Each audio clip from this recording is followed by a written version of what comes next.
That's a Yeah. great I'm idea. there in makeup. I'm gonna talk to her right after this. Yeah. You're on the air. Good morning, everyone. Today's Thursday, April 21st, 2022, and we're here for a work session. And as always, we're going to start with the Pledge of Allegiance. And Frank, can you please take the lead? Sure.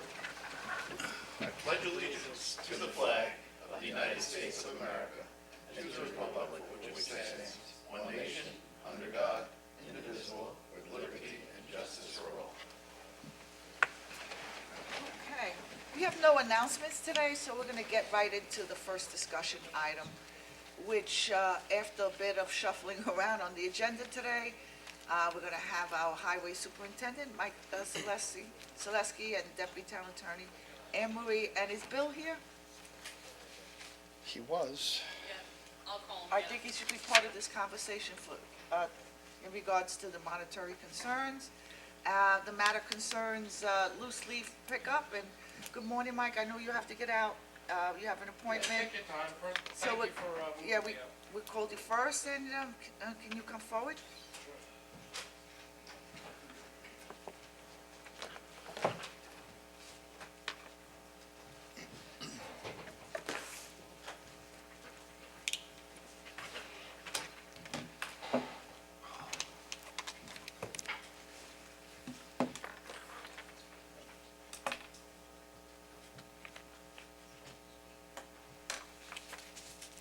Okay, who's gonna start it? Do you want me to start it?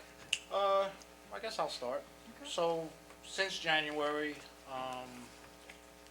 long story short, in cooperation with the prior leaf debacle,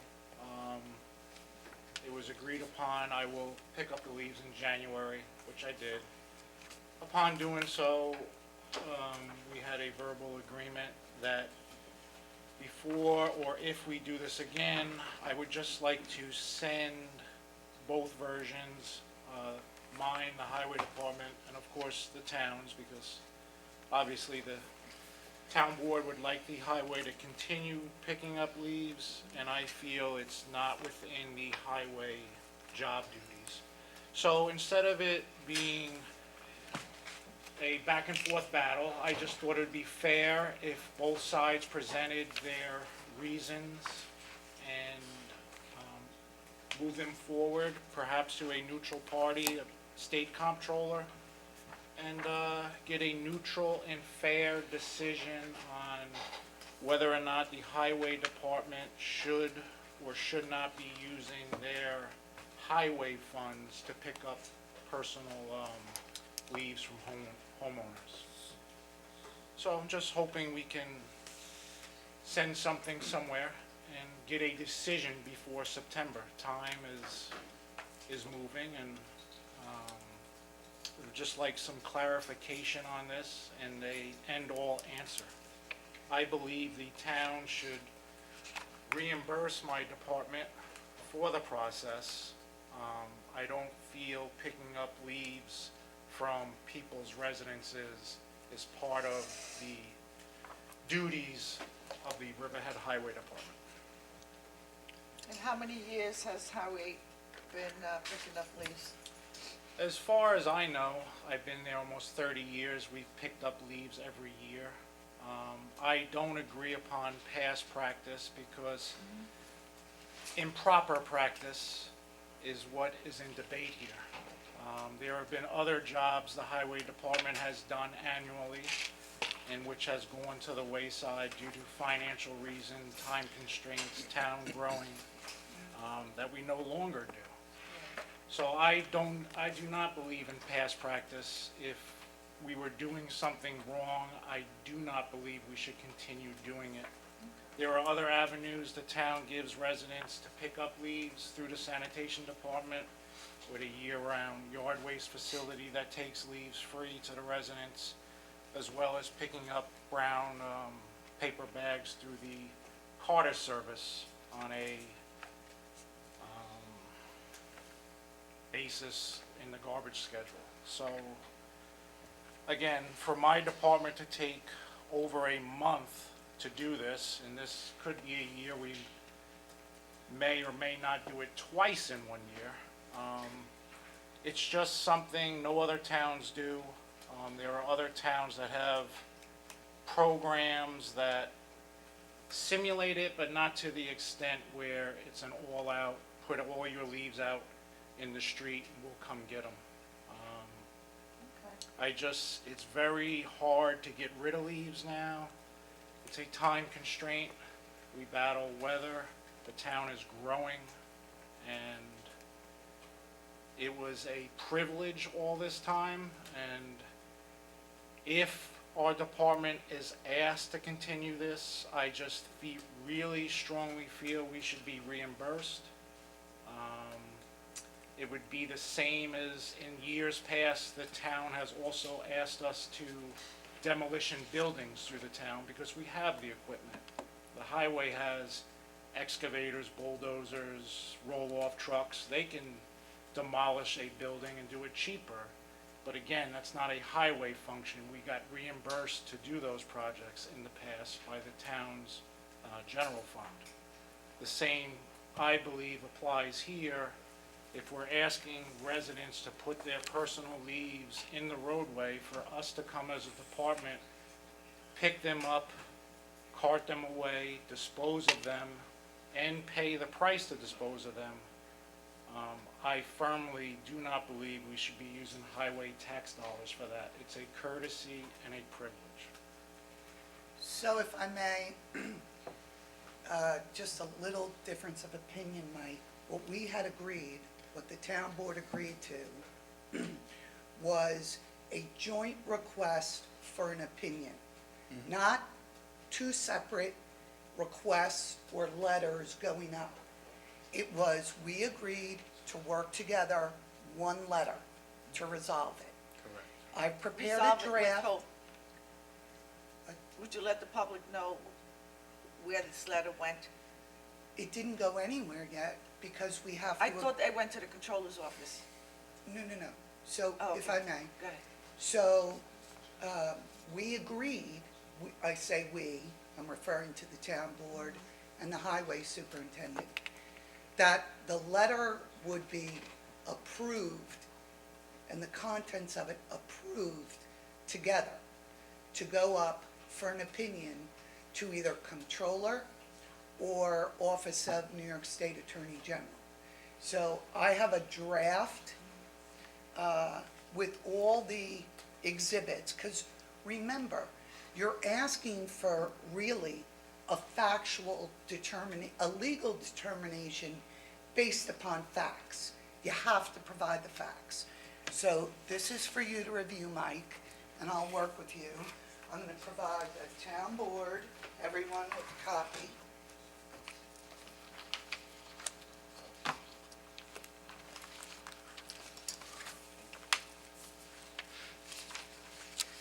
Supervisor, I just have the exhibits for you since you already received the draft letter.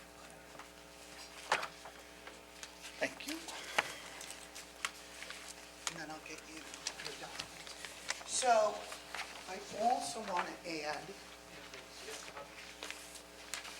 I'll give you not copies of the letter, but I'll give you copies of exhibits.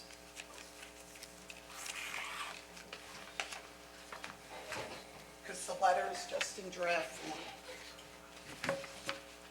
And until the highway superintendent approves it, it wouldn't be ready for release or filing. That said, I just want to highlight to the town board, if you recall, the reason this draft letter is to the Office of the Attorney General is because by telephone call on October 20th of 2021, the New York State, the former highway superintendent requested an opinion from the controller's office. They declined to give an opinion. And quite honestly, they probably couldn't give an opinion because the letter request of the then highway superintendent didn't provide any factual detail. He just said, basically paraphrasing, if I'm doing an additional highway function assigned by the town board, is it appropriate for the general fund to reimburse me? Well, the answer is obviously yes, based upon law. The question is it a typical routine highway function which is funded by the highway fund? Or is it under Town Law 30, I believe, subsection 1 or 2? Or is it an additional duty, not a highway duty, but additional duty assigned by the town board, to which that would be general fund? So what I'm proposing, and Mike, you can have the opportunity to review, is that we provide the factual detail. You'll see in my letter, I try not to make it one-sided at all. I try to highlight that the provisions of highway law don't address leaves.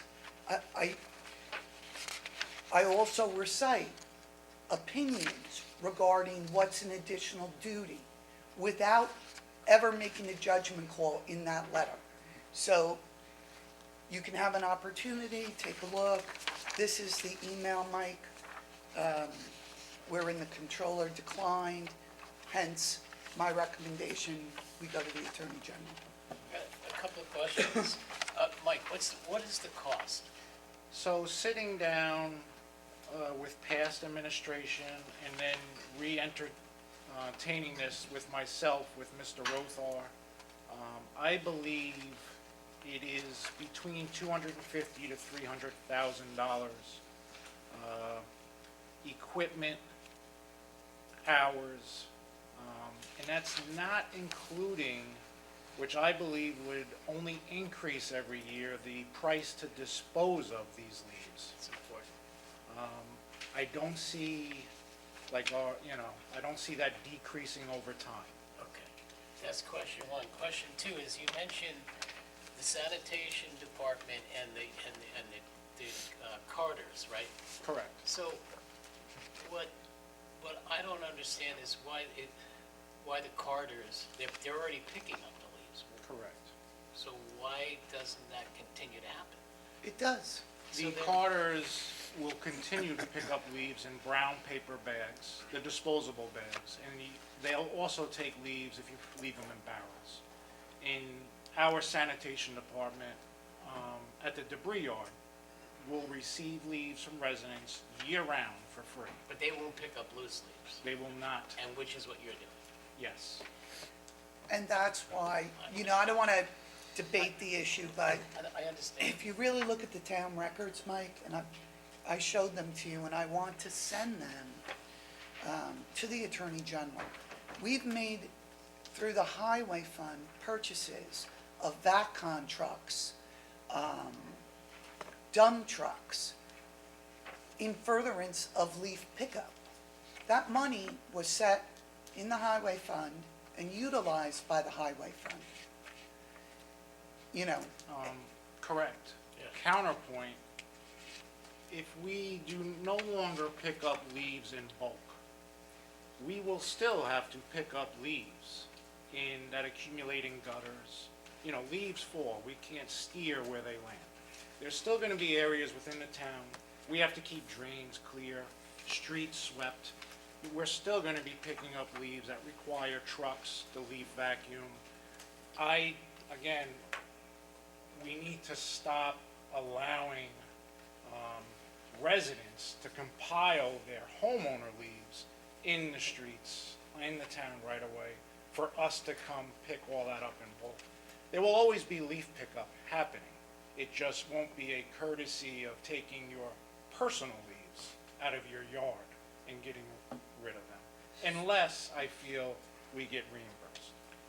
And I know Anne Marie has been working very hard and diligent in helping try to clear this matter. And I know I also prepared not a letter to go upstate, just my reasonings, because when I looked this over with Anne Marie, I just want to make sure my points are also included. She always gives me an extremely fair shake, and I trust her help and opinion here. And we're going to work together to present this to someone to give us a fair and honest assessment for this town to move forward. This is a huge decision, and I'm very appreciative we're going to come to this conclusion as adults, mature people, where we can just finalize this. It's a debate that's been ongoing. It's a price increase that keeps increasing. It's a safety hazard. I mean, I don't want to just keep going on with my strong points.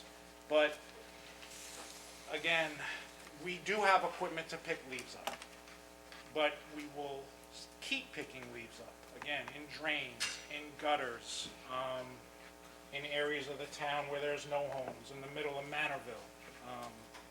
That process will still happen. So when I was the highway liaison and the prior administration was in, I understood both sides of the story. Thanks, Mike. I still understand both sides of the story, but my conundrum is both, how do you stop doing something, a practice that has been 30 years continual? And on their side, where are we putting the leaves?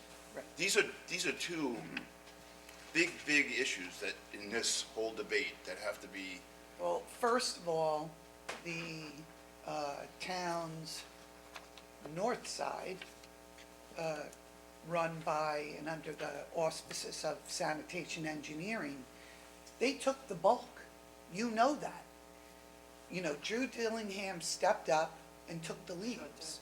And But there was an arrangement with Crown also to take some of that in lieu of parking across the street. correct. And if that continues, then this will continue to work. Right. Well, engineering is, at this point, Crown has stepped up over and above what's required in order to keep us under the DEC limit. So I'm addressing that with engineering now. But the bottom line is, if, depending on the opinion, if it's a routine highway function, I will tell the town board that the highway superintendent and any future highway superintendent will not have the ability to say to the town board, I don't want to do my job. That's not going to happen, because if it is determined that is a routine, appropriate assignment for a highway superintendent, highway department, that is their assignment.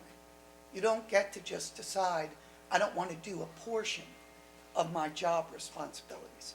If it isn't, then that's a situation where, through discussions, agreements, and budget process, you will address. Another question, Mike. I mean, when I drive around, I see a lot of people who do use brown bags, right? Okay, so now if the town commits to picking up leaves, you're gonna have a lot more of those people decide, oh, I'm just gonna leave my loose leaves out, correct? Which they're paying for disposal through the sanitation. Yeah, so, And- and then I'm wondering also, if, is this the fact that this has been going on for so long and people have gotten used to this, is this more of an information play to let the residents know, hey, you've got to, you really need to put your stuff, you're paying for this already, put it in brown bags. That has been addressed in the past, and if moving forward, it definitely has to be more publicized, what we're going to be embarking upon, Once we- without a doubt. But just a couple clarification things, I may disagree with Anne Marie on two things. On October 21st, 2021, the Highway Department did send to the state comptroller an opinion, and we did receive it. It's opinion 9145. And in my letter, I state out a couple key notes referencing to law. And I have a copy of that, and if you'd like, I can, if it hasn't been already through the past highway superintendent, I can make sure everybody gets a copy of this, but that did take place, yeah. And I'm gonna get you a copy of the letters I gave them to. And Crown Sanitation has not taken any of the leaves the highway department has picked up. We did not bring any of our leaves to the debris area at Crown. They take the brown paper bags the garbage carters pick up, and they dump it up top. All right, so let's agree as to who we are going to send this to. Let's have them give us an opinion, and then we can move forward from there. Definitely. I will tell you, I do favor continuing this service for the town. I think we pay enough taxes in this town that we deserve some things, and I understand costs go up and the cost of disposing the leaves go up. And let's just say, for sake of argument, that it comes back and says you will continue to do this, then maybe we can address it to the point where the general fund would cover the increase of the disposal of the leaves, to be fair. If that is going to go up and go up because it's harder to get rid of them, that might be one way to look at it. Also, I have to say, if you're saying this is an approximate $250,000 to $300,000 process, it seems to me that we spend a lot of money in this town for other things that maybe don't give back a benefit as much as this. And if we had to add $250,000 to $300,000 to our budget, I don't think that's going to break the taxpayers' back. I think they would be more in tune, and write me if I'm wrong, or write me how you feel, but I think they would be more in tune to add $300,000 to a yearly budget to have this service, if it need be. So Try- until we get something, Right. an opinion, then we're going to have to move on past there. But I do think it is a service we have provided for so long. I do believe in past practice, and I think our residents expect it to happen. So I would like to try to make it happen, no matter how it pans out. But let's get an opinion. Yeah, and this opinion, Mike, doesn't address the issue that we have between us. Right. This Okay. is the past highway superintendent. Right. sent Yeah, them okay, that. so- But it doesn't address the issue, okay? And they followed up with a phone call specifically to us in October of 2021, saying, we can't So- resolve that issue. The underlying issue here is monetary, correct? No, Yeah, that's kind of the bottom line. Well- Who's going to pay for it if we're going to do Right, it? regardless of the decision that the controller gives us. In the past, it has been designated as a function, and it has been done for many, many years. So the issue here is primarily the funds.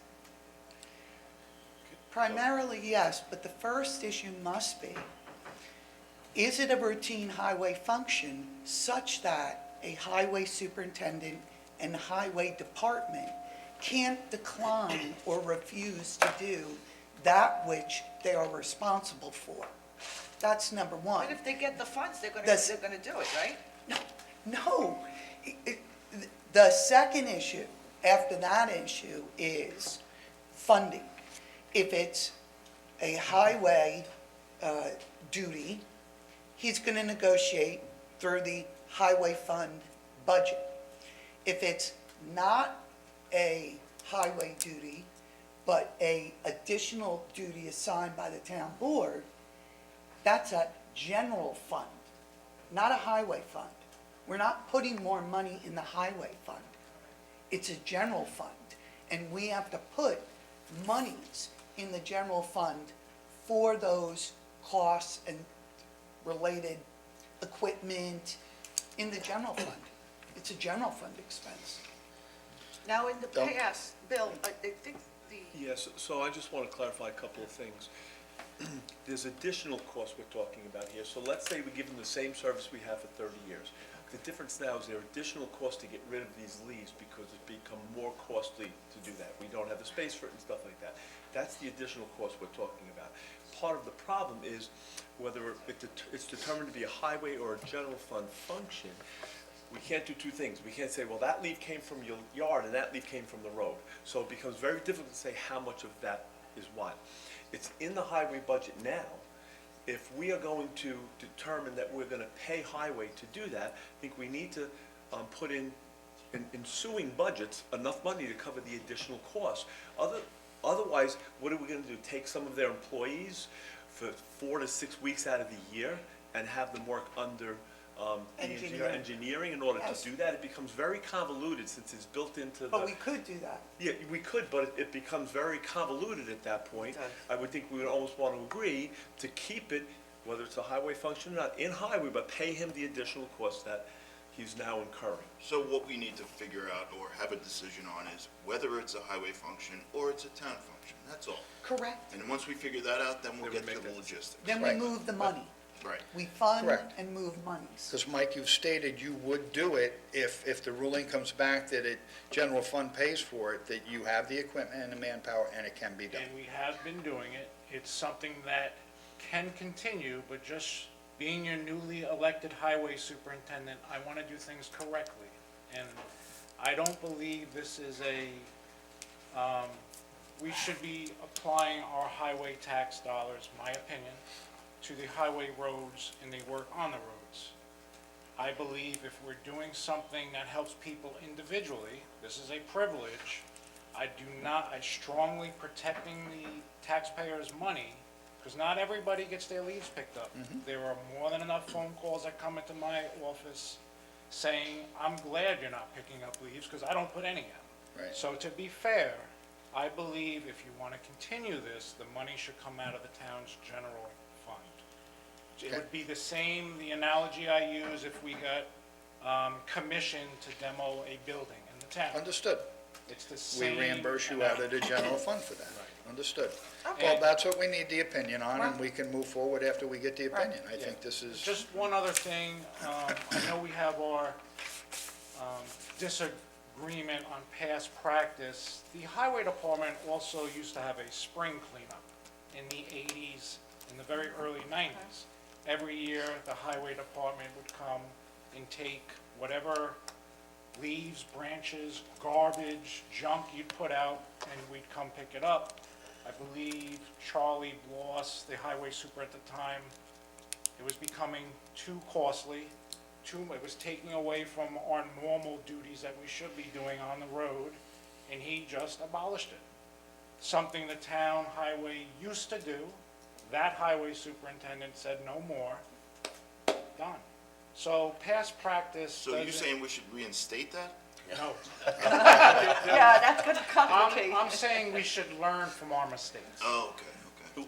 The one thing though, if you go back to then, if you go back to the 80s and so forth, we never had contractors going back, I don't know when we started here, but we never had contractors picking up CBA, collection districts for Right. garbage. So Correct. you went to the landfill and dropped it off, and that's the stuff that was Right. picked up. When we did that, those contracts were included to pick that stuff up too.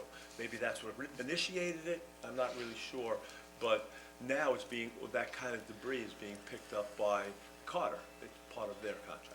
So So let's we get would a never go decision. back from Right, that. okay. absolutely. Get a So with the decision town and we board's can- permission, we'll continue on this. Mike, I need Yes. you to share with me what you Absolutely. shared with the Yes, town I board, got was one and then copy. we'll finalize. Yes. Can I just publicly, Mike, I just want to say to thank you for picking up everything in January. I think we were all kind of left with a great unknown before us of what was going to happen and what the residents expected, and, you know, we started getting inquiries. I know I was getting emails in July and August, like, what are you doing? And we didn't really have an answer towards, so I just want to commend you for stepping forward and taking care of that, and it resolved a great problem for us, and it's a whole different atmosphere trying to race against snow and everything that may be coming or not coming and so forth. So you did a great job, we appreciate that. I think that it sounds like you're willing to go forward, it's just a matter of where the finances come from in column A or column B. If I'm grasping it right, and I think we can work that out. So thank you. Oh, go ahead, sorry. No, thank you. One other thing, you said it takes away from other things, and so I would like to know what to take, I mean, just. So, in our mind, through the highway department, and yes, it has snowed October, November, and on the tail end, April, I don't think it's ever snowed in May. But either way, as a department, the month of December should be snow prep. And it does take that long to put sanders on, to fix other issues you resolve when you put them on, put plows on, mark drains for snow removal. There is a lot of work that has to take place to prepare for our winters. We all know you can get some winters with 2 or 3 storms or 20 storms. I always base everything on worst case scenario. To spend an entire month just picking up leaves, and I have been in the department where we would remove sanders, go pick up leaves, snowstorm coming, put sanders back on. Remove sanders, put sanders back on. Things break, prolong, winter months, people taking time off, COVID happened. There's a lot of things, the unknown. I have 12 months a year to do my duties. You're taking an entire month of that just to dedicate to do, I believe, a privilege to remove homeowners' leaves. I can be doing a lot more in road maintenance, preparing for snow, and things to that matter. Right now, it sounds like you're backing away Yeah. from saying that you would do it if the money was situated, so which is it? It can be done if the money's situated. We've been doing it. It can be done. I feel as if the highway should be getting reimbursed for this. Okay, but But now Bob what you asked just me- said a minute ago, even if you get reimbursed, it's taken away from your manpower to do the things that you feel you need to do in Bob asked December. me, what would we be doing if we didn't pick up leaves? Right. I'd be preparing for snow, You still prepare for snow in regardless. between picking up leaves. yes. Right. That's never gonna stop. Yeah. Is So, this something you feel you can do without harming the efficiency of the highway department? Without harming the efficiency? Does it make the roads unsafe for the people of the town of Riverhead because you have to pick up leaves and you may not have enough time to snow prep? It makes the roads unsafe with all the leaves in the street, I agree. especially in the I winter agree. months. Okay, There's a lot of benefits that would come if we no longer had to pick up leaves.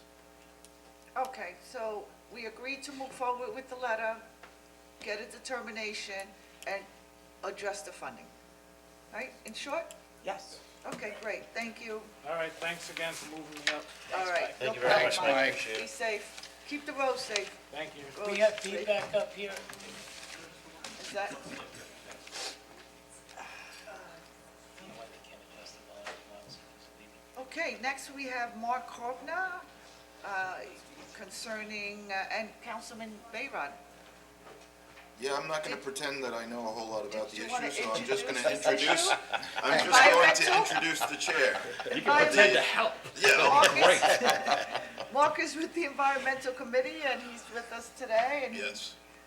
elected to come forward and present to us, and good morning, Mark. Good morning, thank you very Thanks much for for your being time. here, Mark. Appreciate it. Yeah, Mike really cut into my 90 minutes, but I'm going to keep Oh, this real short.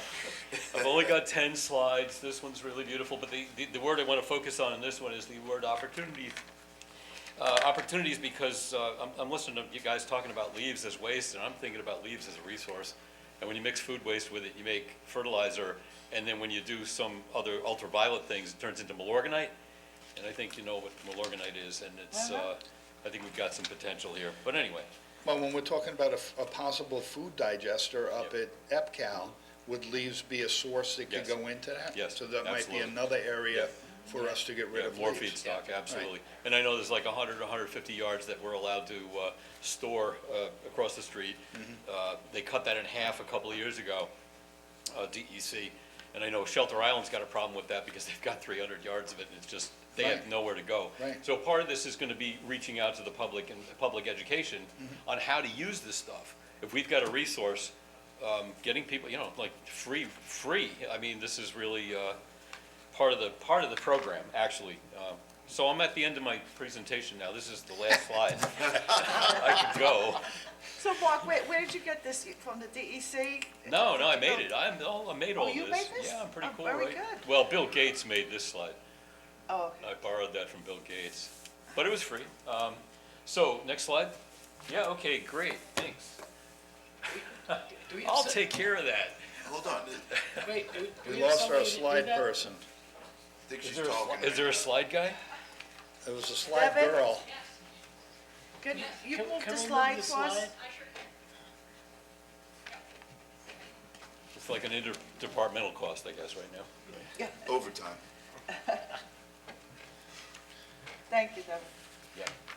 So this is my really ugly, boring slide to make up for the first one.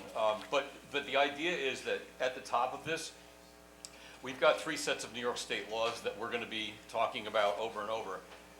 The top one is the CLCPA, which is the Climate Leadership and Community Protection Act, which is getting bigger by the day. We're in the middle of a public comment period for one of their work groups. There's 7 work groups. And we are directly affected by that because we have disadvantaged communities. We've got 3 of them, as it turns out, 1 in Calverton and 2 in Riverhead. I don't know where they are yet. I've got to dig around to find them, which gives us more opportunity for grant money. All right, we're going to be talking about those. The Rev 2030 is the Reforming the Energy Vision by 2030, and that's a 40% reduction in emissions for our town, for our municipality, not for our residential housing or anything. But we were going to have to get into that because the CLCPA includes all of that, and we're going to need to bring up our use of clean energy by 70% by 2030. So, and that's 100 months away. The bottom one, I wish I could read that last one. Oh, net zero 2050, that's the big one. Yes, that's a key. That's huge. Yeah. It's huge. And if you think it's easy, it's not. None of this is easy. There are easier things to do than others on this list from the DEC, but none of it's easy. I'm not going to pretend. There's no magic wand. It's going to take interdepartmental work. So to feed the information up into the DEC and the NYSERDA, which is New York State Energy and Research and Development Agency, NYSERDA works with energy on the left side, the Clean Energy Community, which we are. We've been registered as such. And we've got the DEC, which has the Climate Smart Communities, which we've registered. Thank you, Tim, right? The only guy on the board right now who helped us with that at the time, It was a 2018. start. Sorry? It was a start. Yeah, Right. and we had to do it. It was a priority issue, and there were 12 priorities that we've got to get done. And I'll get to that in a second, too. And the person feeding the portal with information, like copies of the LED light invoices, it's that basic from the engineering department, was Jason Blizzard and Ken Testa. Working also to get us to the first 80 points were those 2 guys in engineering and George Bartnick from the Environmental Advisory Committee. So we worked on energy for 2 solid years, and we got our first 80 points. I'm working with quite different things, because what happens was when you do all the easy pickings, the harder ones come about.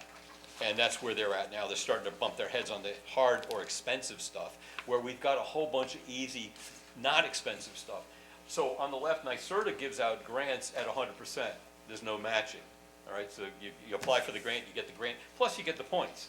The other side is the DEC, it's matching grants. So if you ask for 20, you put in 10, right? And some of these things I'll be working on return on investment on all these, so we can show that this is going to bring back this money. Well, that's what I was going to say. We've already reaped some of those benefits with the Absolutely. monies back from electricity use with all the LEDs and stuff that Absolutely. were put in the first process. Absolutely. And it was a substantial amount. It was nice to see. Yeah, and it adds up, and you got to figure Right. time over time, and return on investment is like 8-year payback or a 6-year payback or whatever. Boy, I wish I could read this thing. Did I write this? Oh, we got all the people. So these are all the players. If I can have the next slide, please, Devin. Thanks. Oh, back to beauty. So the DEC's program gives objectives, and they're all social, environmental, and economic. These are all the components of all the things that we do. And the things that we do on this list, I'm sorry, I've got to stand up for a second. Okay, so we've worked on energy, and we can work into buildings, of course, and one of the things coming at us is the idea that they're taking away the easy stuff, right? So if we put up the electric vehicle charging station, oh, that was a point or 3 points or whatever. Those are starting to go away. The solar potential for CCA, which is the community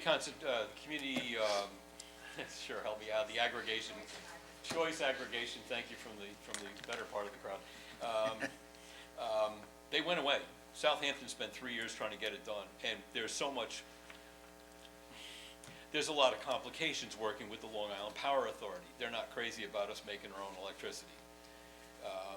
Community solar, a few of the faith-based community churches put them up, and they spent 5 years getting those done, and it served 60 families.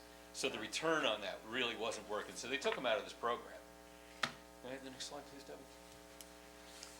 I want to make some general remarks about the idea of mitigation being a negative one, which is just a reflex or a reaction, where we're preventing damage in advance of an event. It's like standing on the beach and putting sandbags in front of your knees. That's mitigation.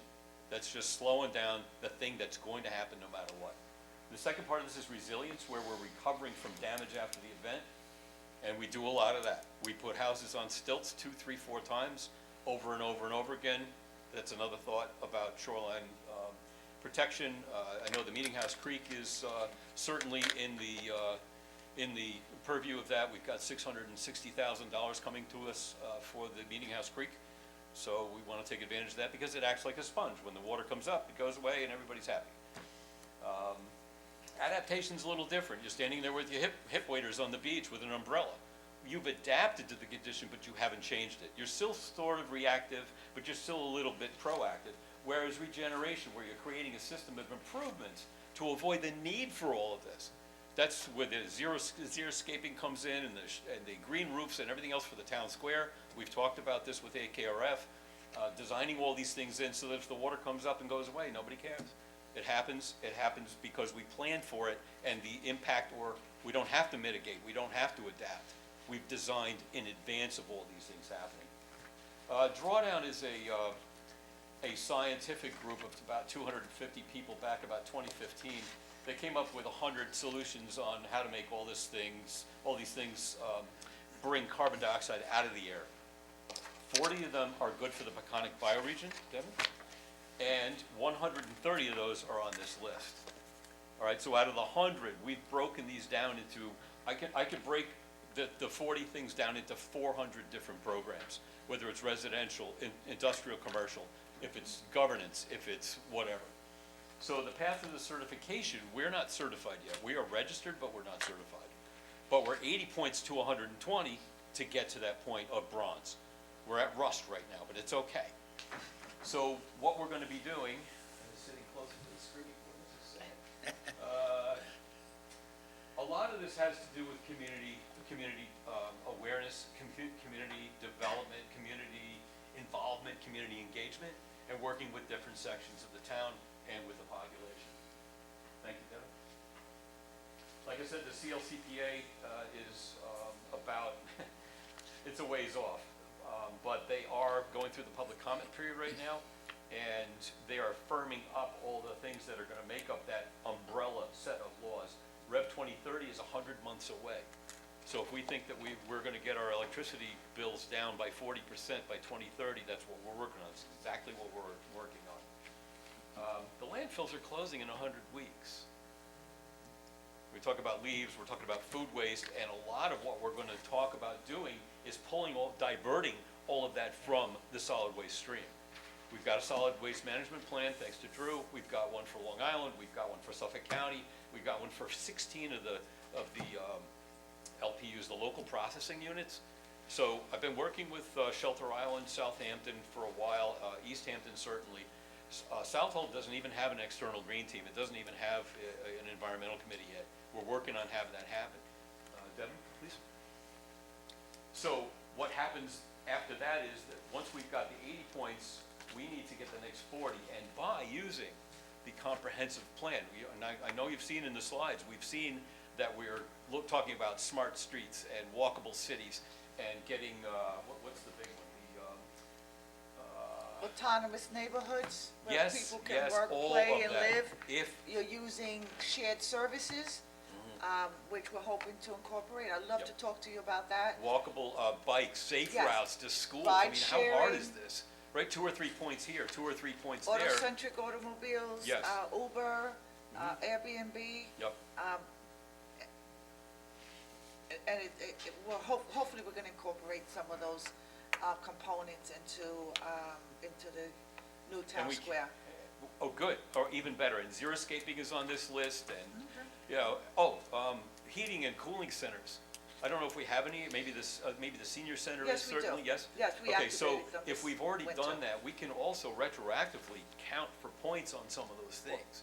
If we've already paid for something, the culvert under the railroad tracks at Hubbard, is that ours? No. I'm not sure. Oh, that's too bad. Yeah, yeah. Oh, I had my eyeballs on that one. Yeah. Because that was another thing, is improving culverts. It gets that basic, it gets that specific. Well, like we spoke about at the last meeting, or the only meeting I've been at, and the upcoming meeting with Michael Reichel, there might be a lot of points available there for the projects that he's doing. Absolutely.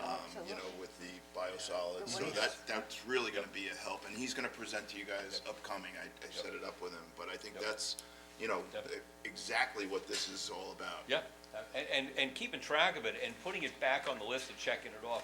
I have to sit with Ken and Jason, because I don't know what 80 points we've got so far, and we're not working on, our team is not working on energy right now, we don't have to. All right, they're still working on stretch code. Stretch code, what's gonna happen in 2 or 3 years is they're gonna insist that we put in a stricter electrical code for new buildings and for major renovations.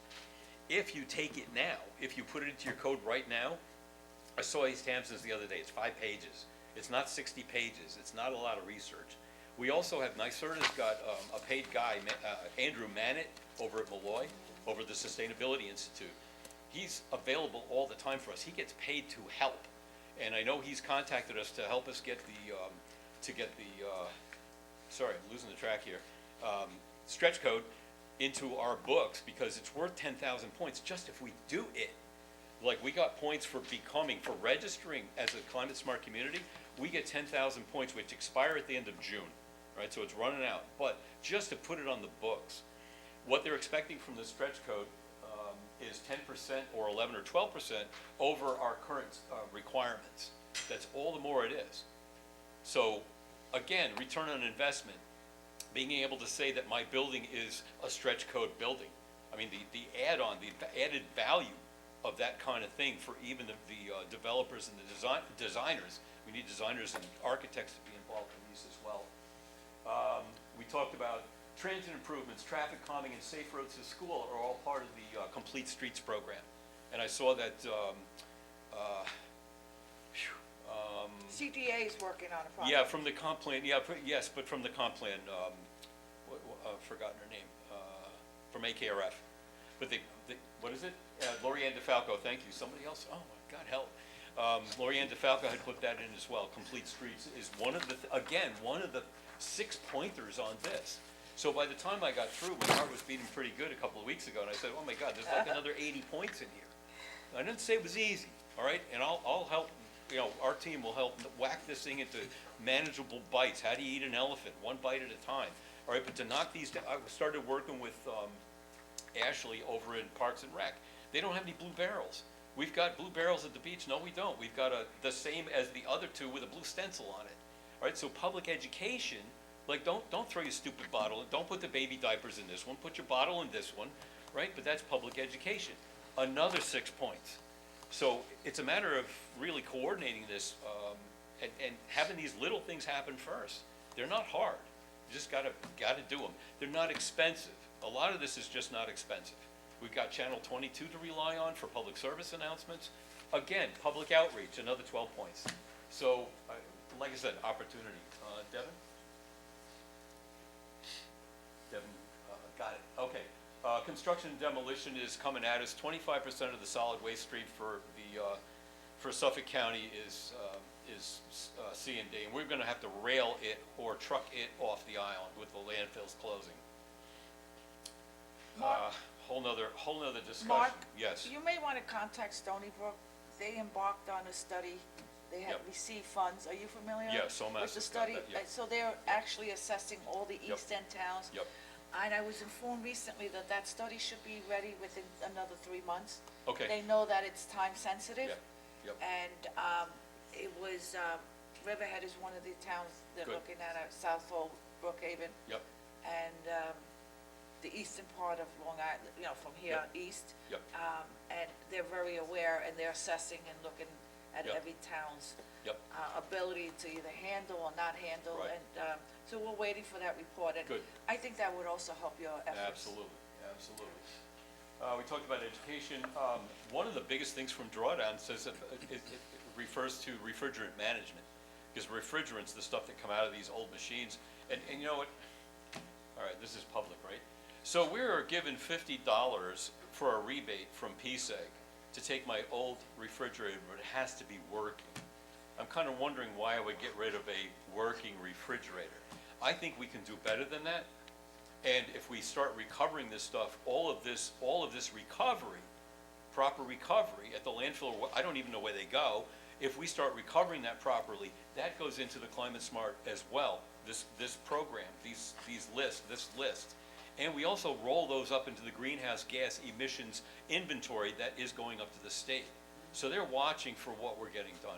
I know Jason and Ken did a benchmarking for the town. So we know where we got for electricity and fuel and number 2 diesel and blah, blah, blah. But the next step is, where did you get from there? How far did you get? What did you do? And that's what we're gonna start tracking. Good enough. Next. So interdepartmental, we've been working with other departments certainly. Intercommittee would be great, open space and parks and, Parks and Rec and us and everybody, and involving engineering because, and involving, sanitation because, and involving highway because, all right? These are the synergies that are gonna come from intercommittee work. And then we talk about intermunicipal, working with the other 5 towns. I'm working with the other 5 green teams, and we're gonna start figuring out how to get our food waste into a certain place at one place.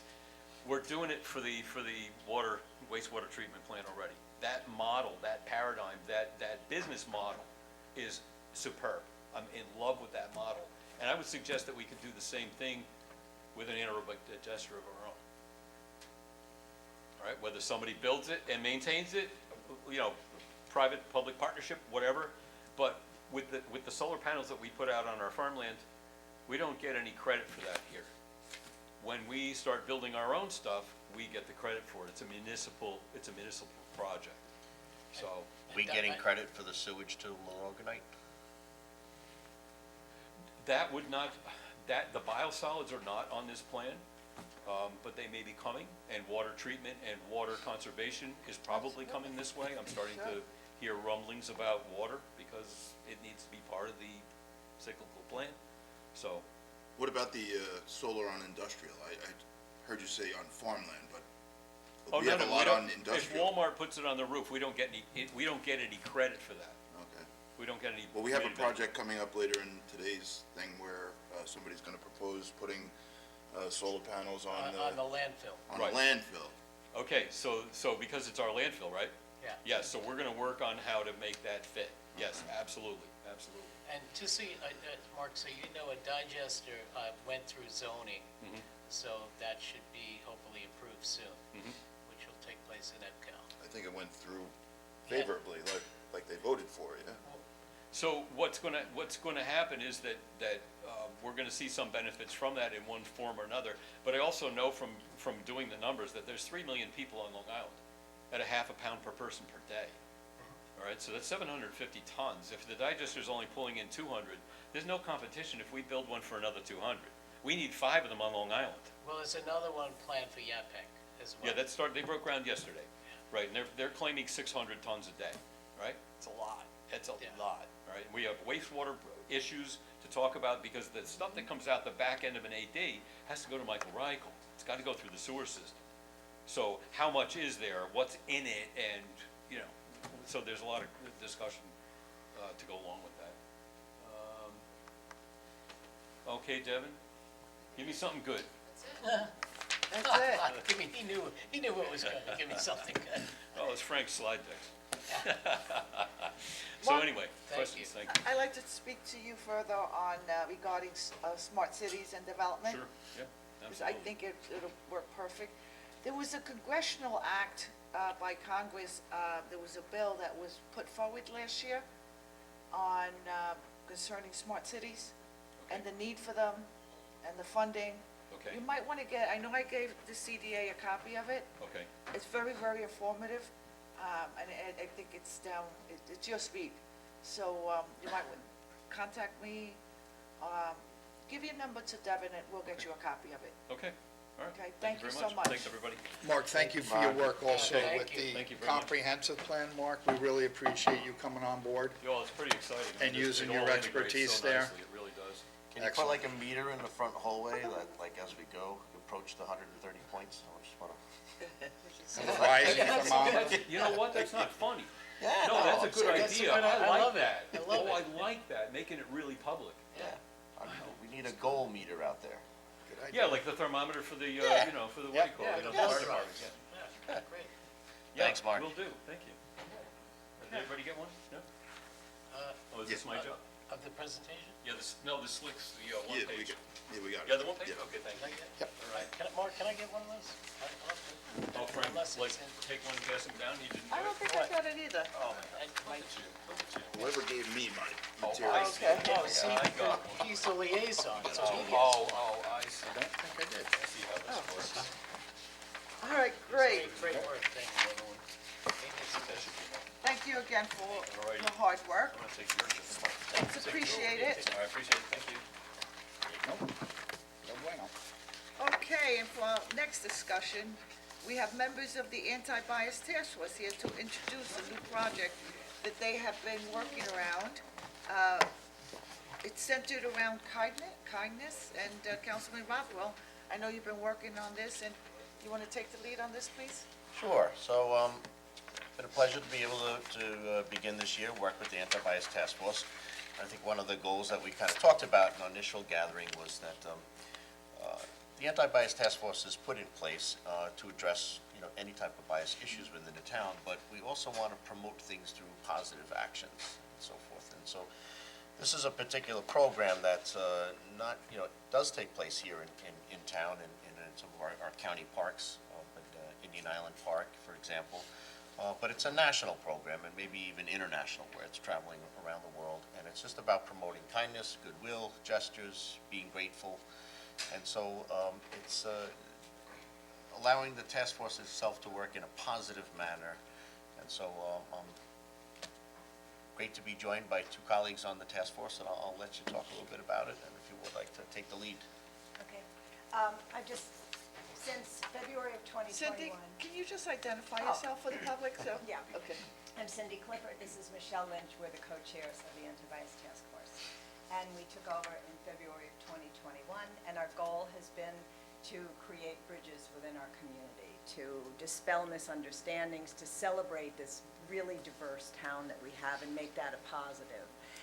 We've done a lot of programs. We had the Synergy program, which was a public conversation with Police Chief Dave Hegemiller, an implicit bias workshop. We've partnered with the Riverhead Free Library for monthly programs to honor or celebrate culturally specific events. We hosted readings of Martin Luther King speeches for MLK Day. We had an How to Be an Ally workshop. We had a Women's History game show. Coming up next Wednesday at 5:30, we're going to have the Holocaust Remembrance, which will bring this chapter of history to the present day by having people whose ancestors either escaped or were lost during the Holocaust. It puts it makes it very current, because these people all have this experience of this thing that happened decades ago still impacting their lives every day.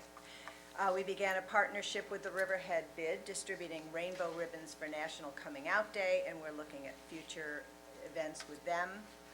Again, this year, we'll be inviting artists to the Riverhead Street Painting Fair on May 28th, like last year, where we invited people to come and do expressions of the mission of the Anti-Bias Task Force. We also had a popular square that was just titled Sign to Be Kind. And a lot of people thanked us for the opportunity to sign their name in chalk on the street, which was really great. And now we're launching Kindness Corners, which is, you know, the Riverhead version of the Kindness Rocks project, which is international. It's done everywhere.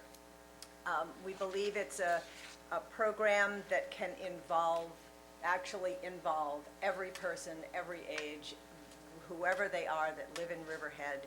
Our goal is to plant these tiny kindness corners of painted rocks throughout our entire township. We've already got dozens and dozens ready, thanks to, in part to Riverhead Library, who sponsored a rock painting table that has been set up since January. People can stop by and paint a rock and leave. I did want to tell you about one conversation where one of the librarians spotted a teenager painting a rock at the table, and she went over and thanked her, for her effort, and the teen said she was really happy about doing it. She loved the idea, and she asked for a huge favor. Could we please put as many rocks as we can close to the Pulaski School and the Riverhead schools? She said it would brighten people's days because there is a lot of self-doubt and sadness from the students and teachers. That's her quote. We thought that really drove the whole thing home, like that someone would be doing this, making this effort, knowing that somehow it would impact someone else in a really positive way. So we believe that these little rock gardens spread around town will help to share this mentality. We're already committed at the Riverhead Library, the First Baptist Church, Colony Realty, Aquabog Elementary School. We're expecting other Riverhead schools, houses of worship, the community garden, members of the BID and other township businesses to, put aside a tiny little space as well. And we're here today to request space around town. We think it's a small but powerful way for us all to collaborate on making this a little bit warmer and kinder and just a more positive place to be. We have a little gift for you today. I also have a copy of the thank you note that we received from Pulaski Street School for a book you, donation Michelle. that we did to the library. Thank you very much. And the space that you're looking for is actually, to We're clarify, looking- it's we'd like like a 4-foot something- by 4-foot area. Oh, we're like, great. 2 by 3 maybe. It's really however much space can be Thank you. accommodated. But we're thinking maybe a dozen rocks in each place, and maybe that will grow and people will see a rock and take it, or they'll bring a rock and put it down. We'd like Town Hall, we'd like the Senior Center, we'd like the parks and the beaches. We would just like to, as much as we can, cover as much of Riverhead as we can with these gardens, because we think that it's something really special, and it costs pretty much $0. I mean, the rocks, we've been getting the anti-bias task force members to contribute, and we've been getting them painted at the Riverhead Library. A chapter of the Butterfly Project did, and I went, and it was incredibly moving. These girls were so excited. Like one girl, she was probably like 6 years old, and she said, "How do you spell beautiful?" So we wrote it down so she could put this on the rock. I mean, these things are just, they're so easy, but it's these tiny things in life that don't cost anything, that are very little effort, that make huge differences, can have a great impact in anybody passing by and looking down and seeing this. So, we're just hoping that you guys all go, yeah, sure, have space everywhere. We'll set it aside for you. That's what It's we're a looking for. great idea, Cindy, and thank you for working on this. I love my rock, and my favorite color is blue. Michelle So I painted don't them know if you can put personally. it by chance. Yes, Michelle actually has done this and still does it with her granddaughter And before this hopefully even came up. we'll definitely find a space for you at the new town square. That'd be great, and wherever you guys decide, maybe give us a list Yeah. of locations that you think, and. Okay, sure, yeah. That'd be great. And if you see the last page, just an example of one school, it's only a 2 by 3 square. It's not a lot. Absolutely. Yeah. Devin, is this online? Yes, that's It online. is, great. And this is just a summation again of like what we've done in the past year and a couple of months. So are you working with Reflections at all with this? No, not yet, no. Art in the Okay, Park would be that great. We're- Yeah, Yeah, I mean, because, we, Glow in the dark rocks, there's yeah. so many Yeah, things. you could do that neon. Yeah. They have neon paint. Thank you. I mean, the only thing is the rocks need a coating on it. Right. If you Yeah, I do was it gonna ask you outdoor, about that. that's why It it's a looks little like it sticky. almost had a That's the only thing we're decal. gonna I ask used, for from the budget is, the cost of being able to buy this, the sealer. Because you don't wanna paint this lovely rock and put it down, it rains and it's all over. Are these Sealer local goes down ones? first. Some of them are local. It's I great. go Yeah, up they're to the local. beach and with Yeah, a right. bucket and I collect them and I bring them back and, yeah. Yeah. is your spray, is it UV protected? Yeah, so Oh. it's Mod Podge, depending on what you use, if like a Sharpie marker, you have to Mod Podge it, and then you spray an acrylic spray. They're a little sticky because I sprayed it That's this okay. morning. But my concern is that they're out in the sun, they don't, will they Yes. fade? That's why you have to put the Okay, clear great. coating on it. But like we abandoned our oil tank last summer and hooked up to gas, and a lot of the rocks I picked up were rocks that were inherited from the digging. And you can, any size rock, and it's really simple and it's a lot of fun. See, there was a lot of temptation. I was in Wyoming last week, and I was in the Bighorn Mountains, and I continuously saw all these really, really cool rocks. Yeah, but leave of course no you trace, could- take no trace. So I left it 50-pound alone, limit but- on your suitcase But coming exactly, back, yeah. right? So, but I kept thinking about it, I was tempted. But I think it's a beautiful program, you know, anything that we do to share kind thoughts, kind gestures, you know, good things. And, you know, sometimes there are people that have, you know, maybe ill or troubling or suffering from many different things, and to be able to sit there and just to read some of the words and read some of the things out there can just maybe uplift someone. Yeah. And There's if you help also- one person in the whole process, then you've done a wonderful thing. There's also a great value just in art therapy. You know, it uses a different part of your brain. If you're worried about things and you're having a bad day and you sit down, even like with a coloring book or, you know, something, you're just using a different part of your brain, and it just, you know, it just makes a great difference in your moment, right? And then you're creating something pretty and passing it on. It's really nice. It's a really good idea. Some more direct contact than Facebook. And you can Google Kindness TikTok. Rocks, Yep. and they even have, you can register your locations, so you can see, like, if you go to Kindness Rocks, you'll see, you know, put in your zip code, and it'll tell you different locations where you can see them. And the idea is, if you see a rock you like, take it, you know, and then hopefully you'll paint a rock and leave a rock down. Because sometimes the really nice messages, and you know someone that maybe is going through something, and you're like, this would be perfect for so-and-so, you know, and it's just a simple message. Yes, it's beautiful. There's something, you know about the orbs on Block Island? No. Rhode Island, I think they're in. No, it's Block Island. So during the pandemic, these glass blowers, right, this glass blower, he made these orbs. Now, and he just puts them on Block Island. And they get 10,000 people a year that go out and look for them. Wow.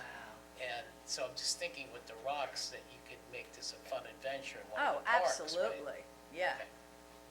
And also, you know, like at the senior center, you know, having the seniors all sit down and paint rocks, right? Like all the Girl Scout troops and Boy Scout troops and organizations and clubs and restaurants. I was thinking, you know, at a bar, you like put the rocks out and people are, you know, having a cocktail and they're like, I'll paint a rock. I mean, it could just be everywhere.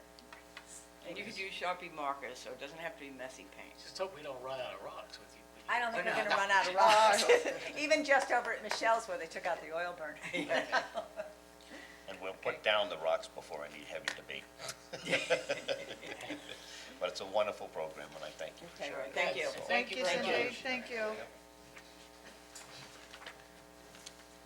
Okay, our next topic we got, is concerns a proposal for use of solar at the landfill. I know Dan Sullivan has been Oh, with no, us. he's not he won't be making the presentation. Oh, he's not making, No, I have, David Frolic is, oh, somebody else is yes, making it? Okay. yes, I'm sorry, yeah. I No was gonna problem, you correct should let us that. know so we can put I it into the- just, It's okay. I didn't realize that. It's okay. Hi, how you doing? Thank you, David. And who do we have here? Yes, Yeah. sure, or the mic, wherever you're comfortable, sir. Good morning. Good morning. Hi, David Froelich from CVE North America. Okay, We are an independent power producer of renewable energy. It's we have about 40 megawatts, 9 projects that are operating in Massachusetts. We've got about 13 projects that will start construction in New York State this month. And I'm here to just spend a couple of minutes talking about the idea of putting solar on the landfill in town. So I said, do you have the slides that I had, the presentation that I had yes, sent in? yes, we do. Will we go up there, or should I open it on my computer to talk through it? What's the best thing? You know, I don't have to, I'm happy, as long as you guys have it, I'm happy We to. have it. I can just use my, I don't have it. all right, here, do you want me to go print a couple of quick? I have a copy, if you guys want to look at it, and I can look at my I can computer. share mine with Frank. Yeah, Devin will make copies. Devin, I was gonna pull it up here. I can go make copies. No oh, you're gonna pull it up here? Why don't we do a combination, David? Why don't you do this to Tim and, no, I'm gonna share with Frank. Oh, you have one? Oh, they have it. Share right here. Okay, We're good. good. Good. We have copies. Oh, she left already. She's quick, huh?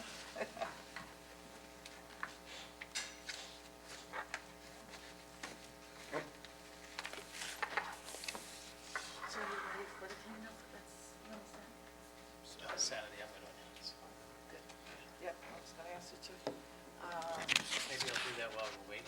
Okay, yeah. So while we're waiting, I just want to remind everyone of the thousands of people that showed up today, and everybody who's watching, that Saturday, April 23rd, the litter committee will meet here at 8:30 in the morning, and there's an army of people. And you just sign in and you'll be given pickers and bags and gloves to go out and clean up Riverhead. 8:30 Saturday morning. Thank you. Bob, do they have to bring their own bags this time, I thought? Well, or we will they have stuff to hand out? actually, thanks to Mike Zaleski, we have probably 500 bags. We are encouraging people to bring bags as well, so that we're looking to make this not just Saturday, but a monthly effort, and engaging the civics and let them do it, get their own schedules going in their communities. Excellent. We discussed it last night at the beach committee meeting, Oh, and cool. the beach is everybody at the meeting. They're going to pick a beach that they represent, and they're going to be there at those beaches to do it also. And Tim, if they need, in the small conference room? I told them we had pickers available here. And tons of bags. Right. Okay, Okay. beautiful, okay. Okay. All right, Dave. Should we jump in? So, we'd taken a look at the landfill in town. Oh, sorry, will you go to the second? Can I slide? just say one thing before you get started? Yeah, please. The purpose of this, and I know there's a solar moratorium. The solar moratorium is on live land that's alive. This land is dead, and that's why I'm happy to engage with you guys to make this land come alive. Okay. Thanks. It's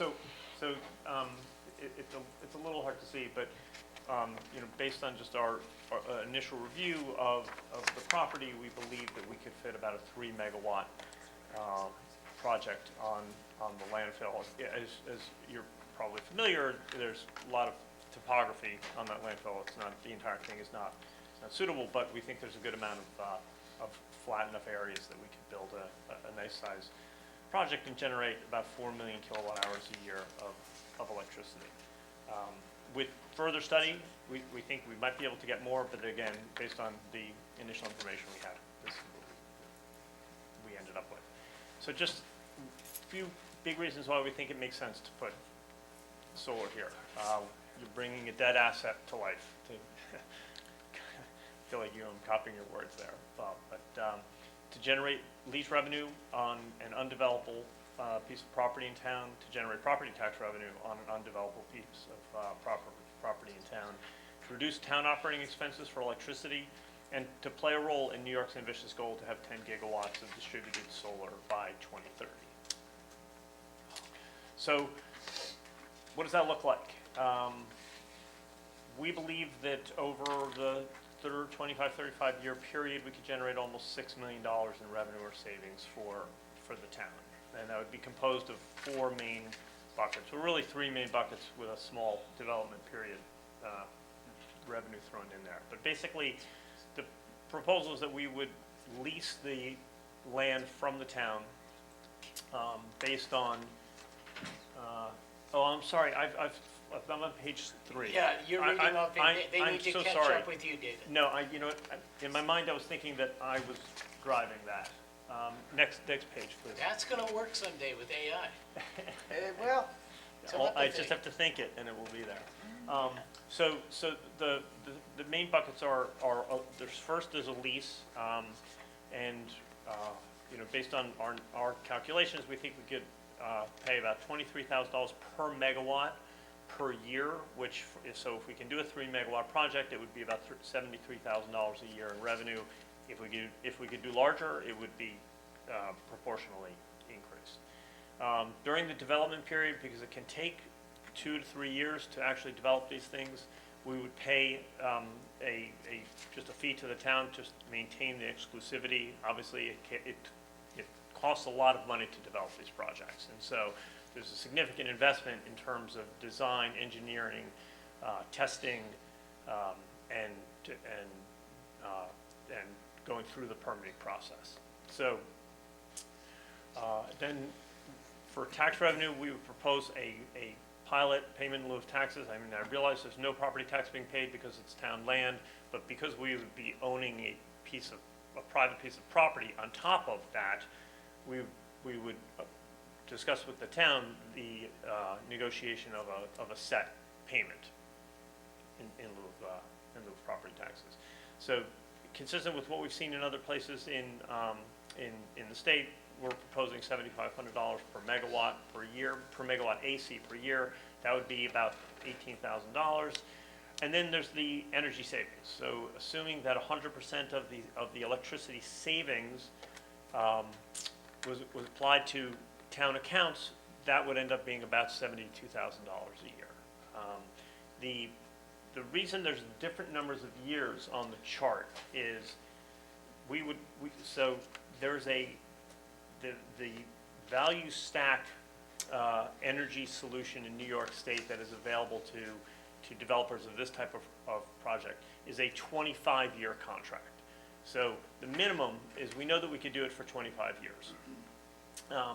We would ask to lease the land to have 2 additional optional 5-year periods for 35 years, as that's really the kind of useful life, the minimum useful life of a solar installation. So we would fully expect that 25 years down the road, we would come up with another way to continue to generate electricity and positive returns. So we would want to have it for 35 years. But I've only locked in the savings for 25 because that's the length of the contract that is available in New York State. I'll pause to see if there's any questions on that. Do you think that New York State, that they're, and with just everything going green, would extend that 25 years at a certain point? Yes. I have no doubt that 25 years from now, having a facility that can generate more electricity at no marginal cost will have a home. I mean, there will be value in those kilowatt hours that are generated in years 26 through 35. What we typically assume for ourselves is that we would be selling at what we call the wholesale rate, which is really the cost that the utility would pay to source energy anywhere they go. So we don't put a lot of value right now on those last 11 years, but we do put value because we know that electricity will have some value at that period of time. But the issue from the New York State period is you sign a contract for 25 years. Gotcha. So there's no option for me to ask them to do a 35-year contract. So, and again, if you think about, if we fast forward 25 years, our company's got an investment on an asset that's sitting on your land. Our choices would be to work out a deal with the town that would be attractive to the town, or we'd have to decommission and take it apart. So again, the marginal cost of keeping it operating is very low. There's no doubt in my mind that there would be an opportunity for everybody to continue to win by having that. Did you say 10 gigawatts statewide is the goal? The plan that was just announced by the governor last week is 10 gigawatts of solar, of distributed generation solar.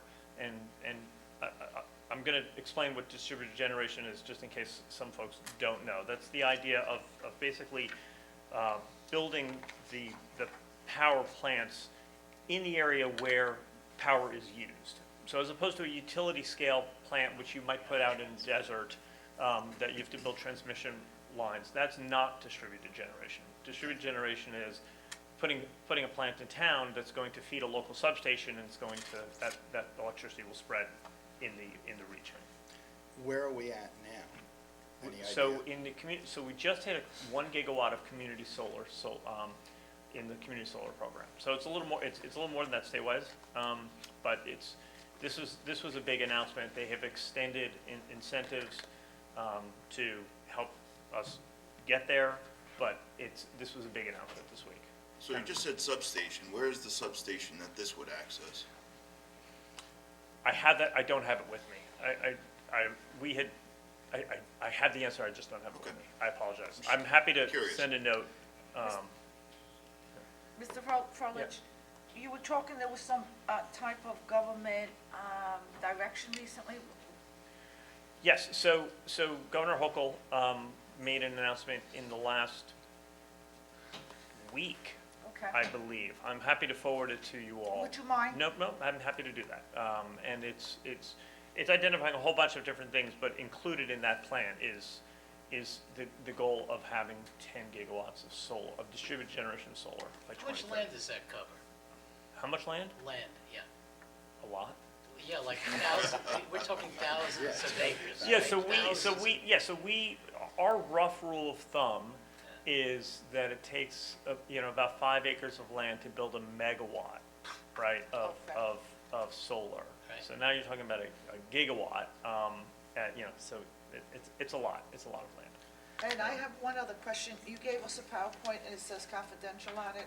Is this proprietary information? No, that's just, I'm sorry, that's the form our companies. Okay, so is this on the net? It is. Okay, Right. just double checking. Yeah, sorry, it's, Yeah, Devin, check that. I realize. Oh, she did, okay. Yeah. So, my next slide, just, I probably don't, I mean, it sounds like there's some other really good environmental conversations that were happening earlier today. Some of the other benefits of generating clean energy, I probably don't need to tell you all, but 3 megawatts actually, it really makes a difference, right? And the reason that New York State is so dedicated to supporting the development of solar and other renewable assets is it's what we all, I think, recognize we need to do over time, right? So just 3 megawatts alone would be the equivalent of 50,000 tree seedlings grown for 10 years, right? I mean, it's not like just it's the equivalent of a few trees. It's tens of thousands of trees. I mean, it really makes a difference. And then a couple of us had a conference call a few weeks ago, and there were some questions that were brought up that I thought I would try to address about that relate to the building of these solar farms. So I'm just going to quickly run through those if that's okay. How are the panels disposed of at the end of life, right? We don't want them going into landfills, right? That's the So billion-dollar question, that is the billion-dollar question. environmentally speaking. Correct, right. And so there's two things, there's two options. One of them is not really viable right now, and that's recycling. So it's very expensive with very little value to recycle solar panels. However, there is a vibrant charitable effort of many companies who will take, many organizations that will take panels and then redeploy them in communities of need, most commonly overseas. So in developing countries, because a solar panel that is operating at 60% of its original power, we as an owner, we're better off at that point putting whatever the latest technology is, but that solar panel can still power water pumps and irrigation and other. But that still doesn't, the end use when that solar panel is then done there, Right. where are they gonna go? And I read here, hopefully that will change, hopefully is a, Yeah, no. it's look, scary to me. It's scary to me it's- where it- all it's- this is gonna end up It's a, 40, 50, 60, 70 years from now. What are my grandkids gonna have? I agree. What's gonna happen? It's a And that's my big thing with It- solar. There's no answer. There is no affirmative answer out there from any There's company not. we spoke to. I'm curious to know what solution exists for any of the other power generation solutions we have as well, right? So we know the issues with nuclear, right? If you're burning coal or natural gas, Sure. you're not putting it off for 45 or 50 years Right. where there may be a technology, you're polluting the world today. Mm-hmm. So I hear you. I think one important thing to recognize is we're talking about a useful life that is significant, right? So we're saying 35 years here, there's no reason it can't last another 20 or 30 years depending on what the use is in other places. So you could say that's kicking the can down the road. You could also say that for 60 years, it's actually with no additional contribution to carbon into the environment, it's generating electricity. Understood. So- I mean, there's a give and take to No, it, for absolutely, sure. you're, But I don't have, The you're end right, I result wish, I would is, love to have is an answer. something that just, I It's, have a, it's absolutely worth, problem. it was the first, that's why it's first on my list. It was it's a totally valid concern. There was a question about cadmium, and other hazardous materials. The cadmium is used in a certain type of solar panel, but not the kind of solar panels that we use. So it's not used in silicon-based solar panels. It's a specific thin film type of solar panel. There's a little blurb in here in terms of there's less than 0.1% of lead is the only hazardous material that's actually in a solar panel. There's no chance of leakage. It's completely sealed in. And in every project that we do, we deliver to the town the product safety sheets that would explain all this. There's a pilot for property tax, as I mentioned that before, so that would be, again, we would work out a payment in lieu of property tax as it's town-owned land. I was asked which EPC. EPC means engineer, procure, and construct. That's like the solar term for a general contractor. They do the final engineering, and then they can procure the materials and construct the system. We would most likely use either CS Energy or Borrego. Again, this is still early days, but those are two of our partners on other projects that we're building in New York. Mr. Frolick, is Yeah. anyone using solar in Long Island as far as this type of project over a landfill? There must be. There's a ton of solar in Long Island. Yes, I know that, but as far as landfill, I think Southampton. Southampton? Southampton, I think, had done an RFP. I don't know if it has been I don't built. think it's been built, and I know, and we just spoke with Smithtown, and they're looking at doing it on their landfill Right. in Okay. Smithtown. Right.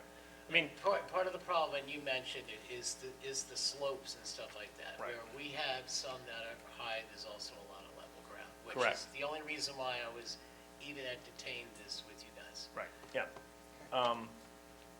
Just as an aside, I probably don't need to say this, but again, I don't know what people know about solar. Obviously, putting solar, if you can put solar on a landfill, it's kind of the ideal solution, right? Because there's just nothing else you can do with that land. It's already clear. There's no trees growing on the top of that landfill. If you could just cover it with panels and generate electricity, it's kind of a win-win, an environmental win-win. And in case you're wondering, a normal ground mount solar installation would have piles that are driven down into the ground. In a landfill, because they're capped, we would do a ballasted system, so it would just be surface foundations. Where are we active in New York? This is very difficult to see, but you'll have another thing. So these are the 13 projects that we were going to be starting construction in New York. It's all basically upstate. There are other projects in Long Island that we are in negotiations with, but we have no existing projects in Long Island. The timeline for interconnection, we're suggesting we assume that it would take up to 5 months. New York State actually is a really good state for interconnection rules. There's a pretty good process. The actual results from PSEG would be of the interconnection study is max 60 days, but there are other things that lead up to it that would take time. So we would assume it would take 5 months to get interconnection numbers back. And an interconnection is the cost, the feasibility to connect the power that we're generating into the grid. Because what happens is it doesn't go to any specific user. It actually goes and feeds back to the substation, right? And then it gets distributed. So we have to make sure, the utility has to do a study to make sure that all the wires that exist have the capacity to take the power that we are proposing, run it back to the substation, and they have to let us know what upgrades might be necessary to make that happen. And that would be our obligation to pay those upgrades. And that's all part of working on the economics of the project. How do the towns ensure the decommissioning bond is sufficient to protect the town 20 to 35 years from now? So a decommissioning bond is protection, it's surety for the town to make sure that if CVE is not available in 25 or 35 years, when the useful life or the end of the contract happens for that solar farm, that there's money to take it apart and restore the land to where it was. So what we do is we don't create that plan. We hire an outside engineering firm to do that.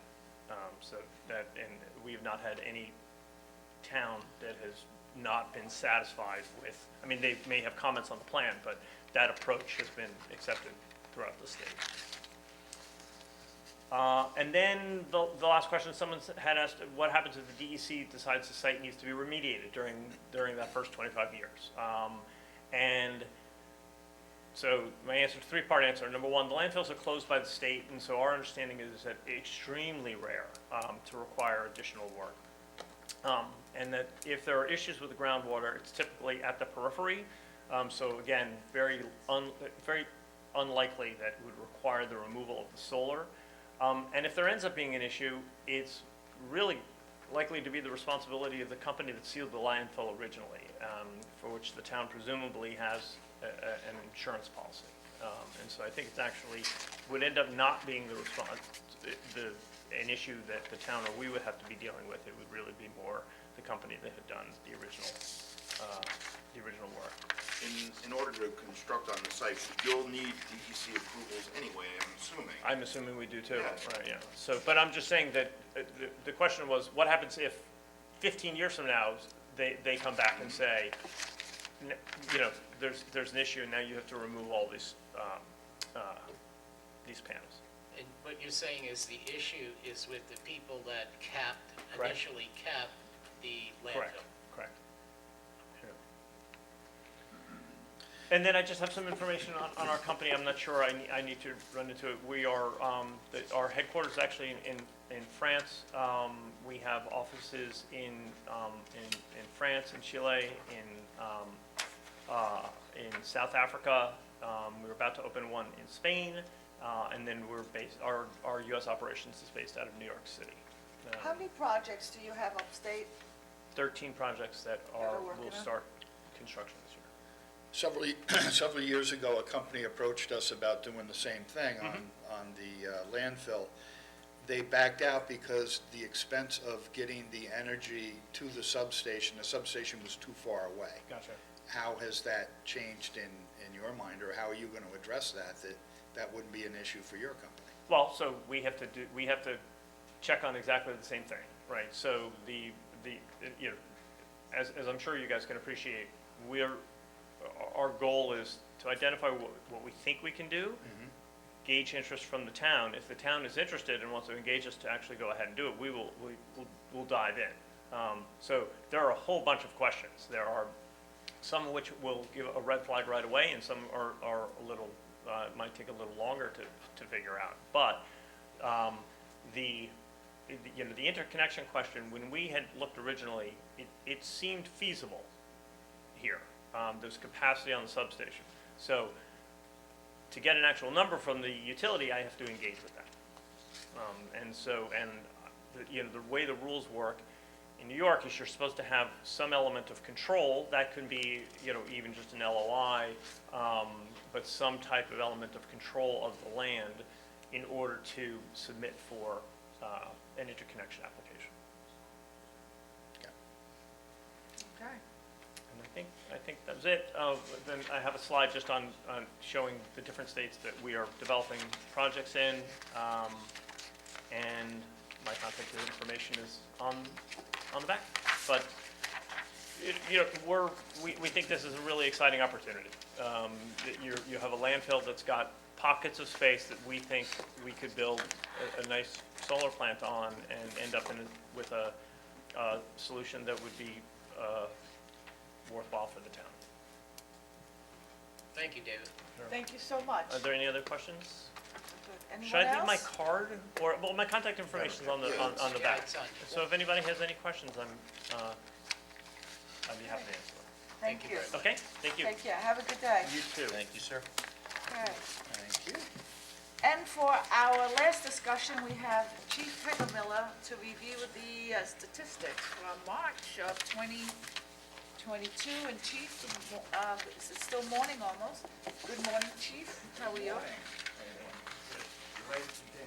Start with the bus for you.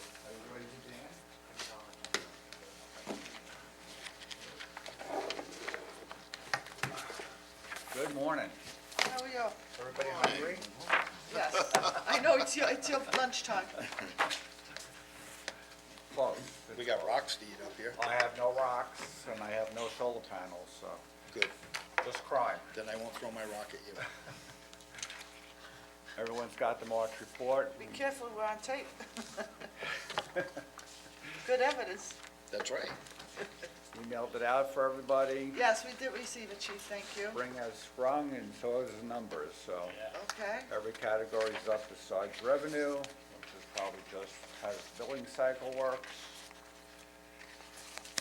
So we're in pretty good shape. Busy. It's a busy month, March. everybody's coming out of hibernation. COVID's ending, hopefully. Chief, is there a way to compare realistically, because last 2 years, I think the numbers will always be skewed with COVID, but do you compare like what I we're do. at now compared to like 19 or Yeah, no, so 2018? Supervisor and I have looked back at the 19 numbers before COVID Yeah. and compared them to them.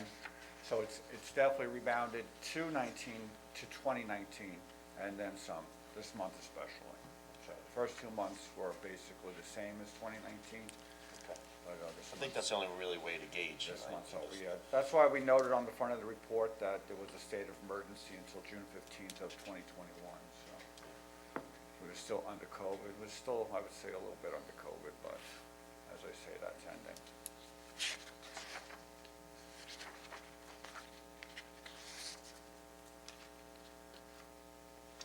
This is on the net, correct?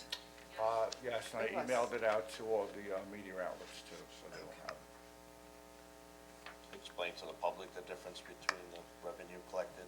Yeah, so it's just the billing cycle, so probably in 2021, we were receiving a lot of payments for the invoices we sent out, and probably this year it's falling between a different month or something, so.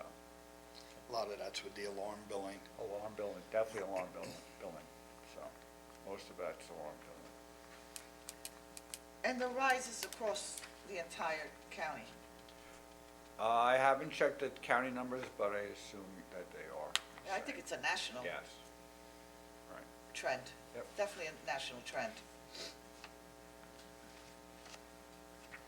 And I know you made an arrest recently. The good thing is we make many arrests, so, That's a good thing. a lot Concerning of, the Wading River robbery, and that was, I was Yes. concerned with that. correct. They were known to each other, were they? The Lyft driver and No. defense, no, so. They were out-of-towners, from what I understand, Oh, they too, were? which is another good thing, that it's Correct. not people that are in our community so much, that live in our community so much we have to worry about is somebody who came in from outside the Yeah. community. There was 3 suspects, we arrested 1 15-year-old, not from the town of Penn, so. And that case is still under investigation, hopefully there'll be more arrests. Good job, Mom and Dad, with that 15-year-old. Be proud of him. Well, Yes. I've made it too easy, Tim. And it's not his first, from what I understand, so there was even a more serious charge prior for him, At 15. at 15. That's unfortunate. It is very Thank you, Chief. Okay. How's Thank you, bail Chief. reform affecting everything? Can you We just- kind of captured those numbers, so if you look at arraignments, so that's people that stay overnight to see the judge in the morning, so, that are held, I should say. So 79 arrests, we had 46 held over. So in the past, that 46 would have been a higher number, but that's why we're at 46. Okay. Okay. Very good. Thank you, Chief. Have a Thanks, good Chief. weekend, Chief. You too. Keep up the good work. Thank you. Thank you, everyone. This concludes our discussion items for today. In a moment, I'm going to ask you to go, I'm going to ask you for a first and a second to enter into executive session to discuss the following. Matters concerning legal, matters surrounding real estate, law with Dylan Harris Esquire and Tenenberg, Lipinski and Brown, and personnel matters concerning the change of status in an employee with Drew Dillingham. Can I please have a first and a second to So go into moved. executive session? So, Great, thank you, and everyone, please be safe, enjoy the great weather.